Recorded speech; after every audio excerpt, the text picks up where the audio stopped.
বাড়িতে নতুন মাছওয়ালি এসছে। আমি মনে হয় মাছওয়ালি নই। চামচ দিয়ে উড়ে কি দেখাচ্ছে, চামচ দিয়ে মাছের আঁশ ছাড়ানো হচ্ছে বর্তমানে। আর আমরাও একটা ভুল কাজ করে ফেলেছি, প্রচুর মাছ কিনেছি সস্তায় পেয়ে, সস্তা আমার বস্তা। দীঘার সমুদ্র সৈকত থেকে এত মাছ কেনা হয়েছে। যাই হোক, আরো থেকে একই ব্যাপার। একটা ইলিশ মাছ কাটা হয়েছে কোনো রকমে,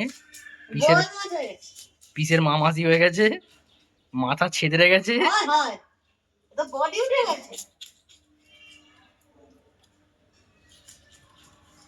এখনো একটা ইলিশ মাছ চলছে, এরপরে এক গাদা চিংড়ি আছে প্রায় 1.5-2 কিলো।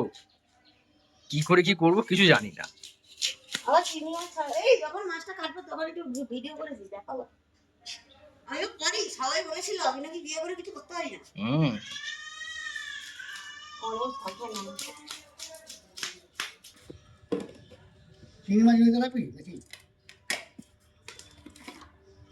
কিনে নিয়ে এসব ফ্যাঁসাতে বড়া হয়েছে।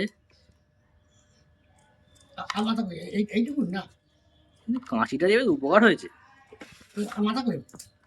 মাথা ওই তো দুটো মাথা ছেদরে গেছে, ওই তো দুটো আজ দুটো মাথা, আর একটা মাছ তো কাটা হচ্ছে।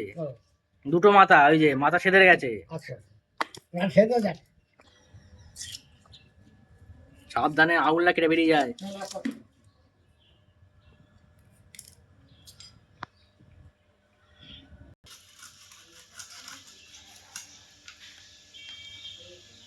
এই যে মাথা কেটে এটা ডিম পেটি করবো। এই বেরোচ্ছে বেরোচ্ছে, কি বেরোচ্ছে দেখ ঠেলে। তেল পোটা, আচ্ছা ঠিক আছে। কি করবো ভাই, এই মাছটা আমি করে ফেলতে হবে আগে। করে ফেলতে হবে কেন? একটু বসো। এই রিং পেটি করতে লম্বা কাটতে তো কাটতে পারছো, আমি কর। হ্যাঁ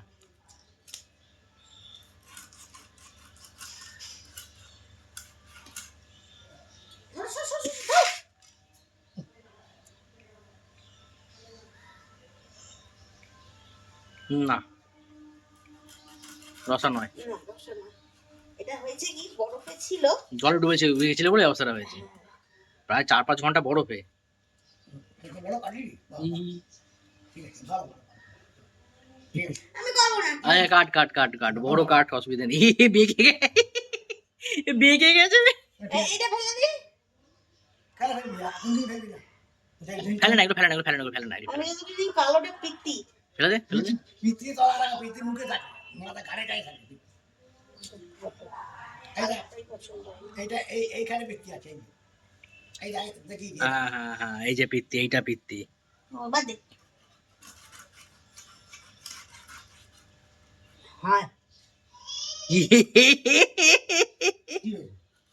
ছিড়কে গেছে। হাত স্লিপ করছে, আমি কি প্রফেশনাল বল। এইগুলো না ভেজে নিতে হবে। এই বার করো, ভাজা হবে। যেগুলো চুলকে যাচ্ছে সেগুলো ভাজা হবে। এই দেখ, এই পিসটা একদম ঠিক হয়েছে। এটা লেজার সাইজটা ঠিক হয়েছে। কাঁচি দিয়ে কেটে দাও।